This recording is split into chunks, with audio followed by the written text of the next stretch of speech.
from the beauty category and industry standpoint, it's always trying to capture that consumer share of wallet, right? So whether it is their choice to spend more on restaurants than beauty or what have you, and what we've actually seen, and this is somewhat outside the scope of this survey, is that, you know, through the last few years of COVID, cosmetics, beauty, wellness is probably one of two or three only categories across the board that has shown consistent year-over-year spending growth.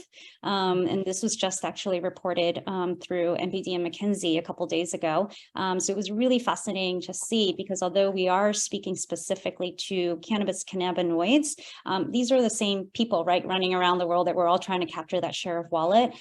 So seeing that this particular category is increasing year over year, regardless of how the pandemic trends have gone, compared to all the other categories like grocery or travel or dining, is really monumental and very optimistic in terms of what we will see in terms of category growth and the potential for really capitalizing and leveraging the efficacy and potential therapeutic benefits of cannabinoids within beauty and wellness.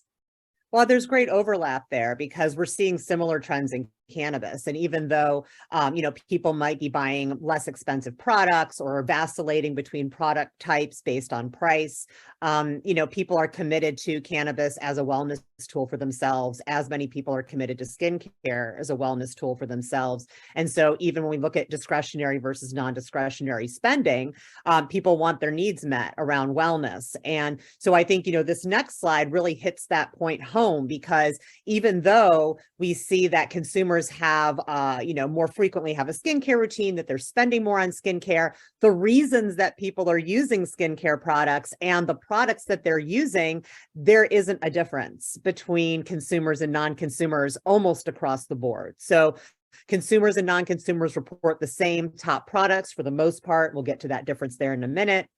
They prefer the same ingredients, and they're looking to address the top same needs for skincare, right? Dryness and anti-aging, the top two skincare needs, vitamin E and vitamin C, the top two ingredients, and moisturizer and cleanser, the top two actual products. Now, there's a couple really interesting things in here that I want to ask you about. One is, we talked before about this kind of minor cannabinoid as a hero ingredient booster and what would be kind of the companion piece to that. And something that really struck me with these ingredients is that the top two ingredients are natural, or at least viewed as a natural ingredient by consumers, vitamin E and vitamin C.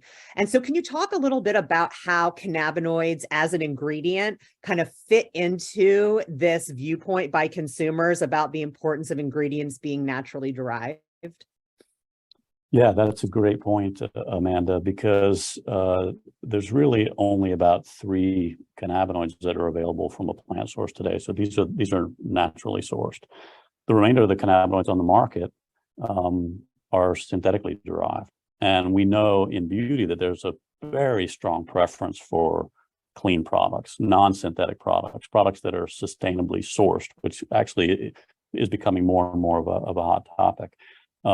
Using algae fermentation, our process, that's a natural process to produce these minor cannabinoids. So that's the first of its kind, in fact, enabling access to these ingredients. So it fits very well, the story of producing cannabinoids using algae fermentation with natural ingredient sourcing. And it's probably a combination of efficacy, but familiarity that also drives consumer interest towards vitamin E and vitamin C, for example, because everybody's been, we've heard about those from when we were kids, eating Flintstone vitamins.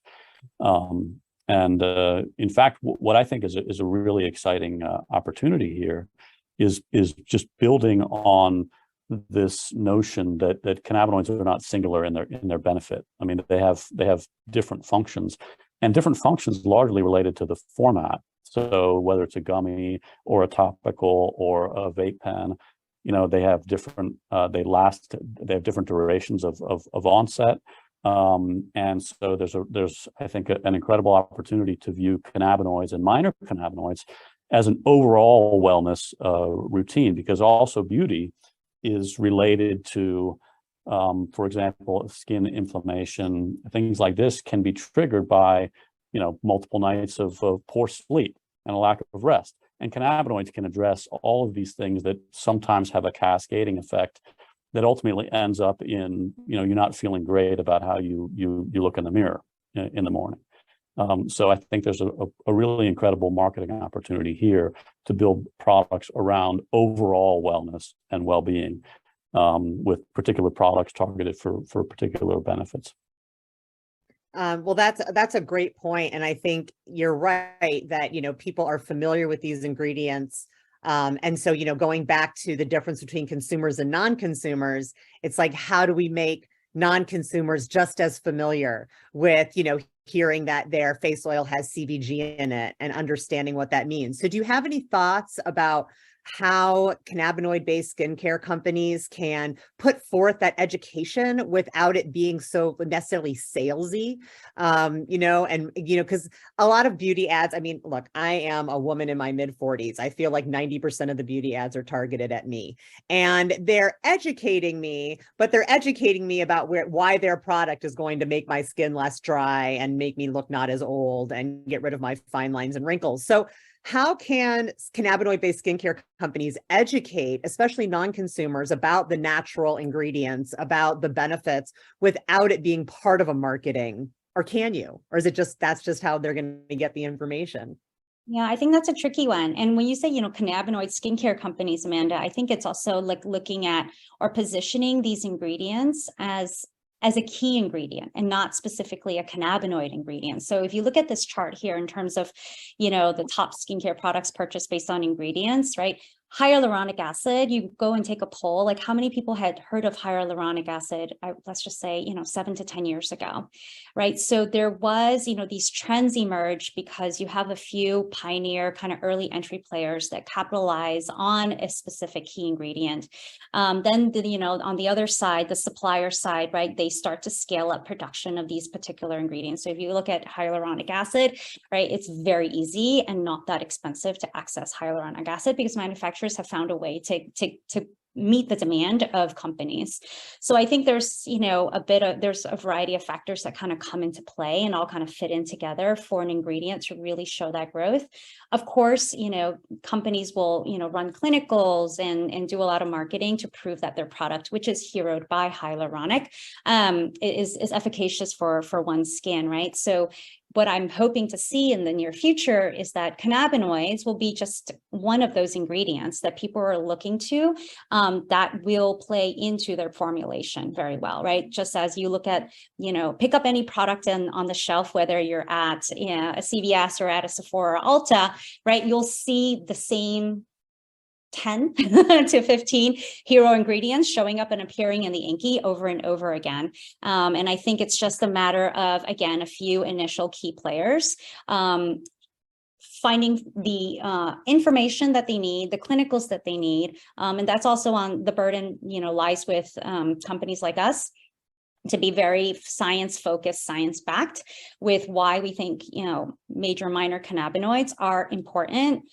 for beauty and wellness products and what they can actually do in order to then gain the faith of those market players to enter the market initially with some of these ingredients and then start that education and awareness drive from there. But it is not immediate. It is not overnight. None of these ingredients just sort of zoomed up overnight. It took years. So, that's what we're all here for, and what we're excited to see is that ingredient focus is definitely there from consumers and non-consumers, and skin needs are there from consumers and non-consumers, whether it's dryness or dark, eye circles or acne. Everybody has the same problems. They're just in the market trying to find the best product for their needs. And so it's just a matter of us trying to prove and continue our education drive in terms of what cannabinoids can really do in skin.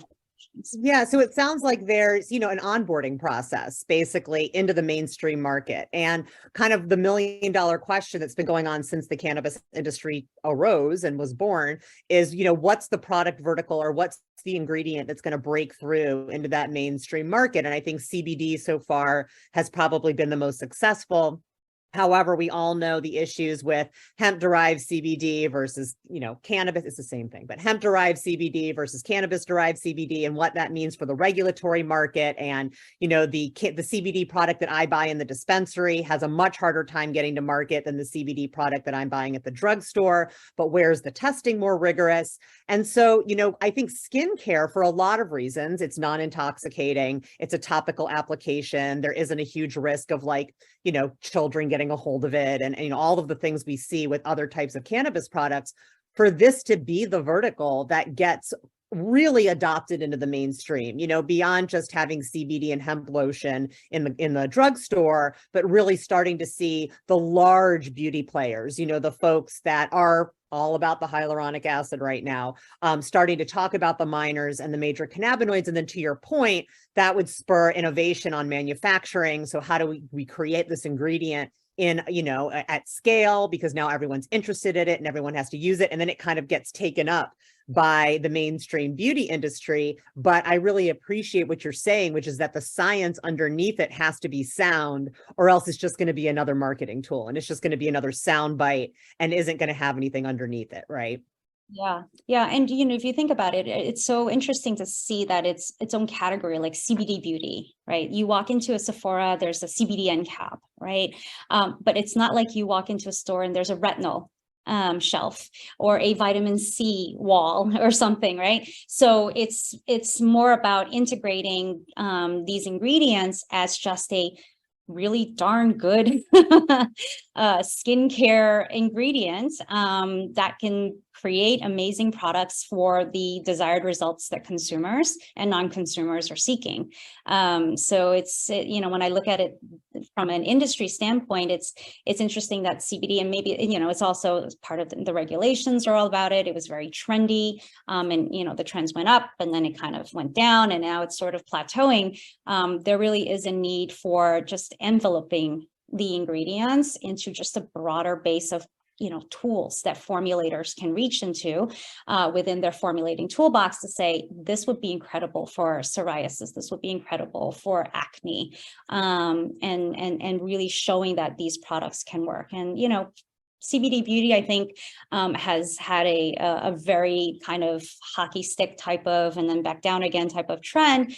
But I think there are other factors that went into it, which is not as much study, not as much research, not as much investment into the education as what you see with all these other ingredients that you see on this chart. I mean, open up anybody's social media platform and you'll see a lot of influencer content, on what makes retinol work, right? What exactly does retinol do? Why does vitamin C work, et cetera. So I don't know if that level of investment was made across all of the initial pioneer brands, CBD brands in beauty initially. There are a few select ones that have really made it their focus to do so. But, out of, 1,800 plus products in across the beauty database of CBD type of products, how many of them really are pushing that sort of education? And that's what's needed.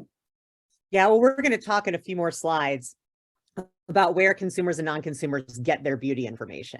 And I think that is going to give us a little bit of an explanation as to why we've seen a bit of a gap in kind of influencer education around cannabis, even CBD. But one thing we're seeing from this slide is that whether you're a consumer or a non-consumer, people are sharing the same issues. Everyone's reporting you're using for the same thing and that they're using the same products, with one exception that I just want to point to before we move on. So, consumers and non-consumers are interested in the top 4 products are the same, except consumers rate exfoliator as their 5th most common product. And for non-consumers, it's night treatment.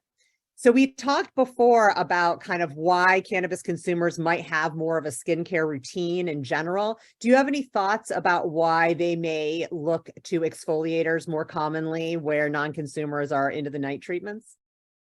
Yeah, I mean, well, if you have a broader routine, right, exfoliator, which is considered more of a niche product, would be part of your routine. So that definitely resonates. Demographic in terms of age, and we don't have that specific age bracketed out right here, but we do know in general that the consumers tend to be of a younger demographic versus the older demographic, who are a little bit more reserved about cannabis use. So that kind of plays out into our theory here, where the night treatment seems to be more preferred for the older demographic, and the younger demographic who tend to be more of a cannabis consumer and have a more of a larger or in-depth skincare routine would be using a niche product such as exfoliators. Yeah, absolutely. I think the age plays a huge role here. Younger folks are like, I don't need night treatment yet. And older folks are like, I'm not going to exfoliate. All my skin's going to come off. So I can definitely see some product differentials there. So we're going to get into a little bit about the profile of who a cannabinoid based beauty customer is or user is. But first, I want to get the results of our poll. So Noah, if you want to throw up the results of the poll, and we can take a look. All right. So it looks like most people here are in the CBD market. So that's really interesting. Second being THC, followed by minor cannabinoids, 40% minor cannabinoids, and industrial hemp. So really interesting because, hemp, again, we talk about hemp-derived cannabinoids, such a much easier way to market than something that's coming out of the technically cannabis plant. Looking at where people are involved in the industry, retail is the highest, followed by processing, and then and then cultivation, and then tied for ancillary products and ancillary services. And then finally, have you ever used a skincare product that includes cannabinoids? 91% say yes. Now, there's definitely selection bias here because you all are attending a webinar about CBD and cannabinoid-based beauty products, and you're all in the industry. And I'm not going to guess you're all consumers, but I'm sure a good number of you are. But that's really interesting. So almost everyone that responded, which was 55 people who responded, 50 of them have used a cannabinoid-based skincare product. And I would put myself in that group as well. All right. So we're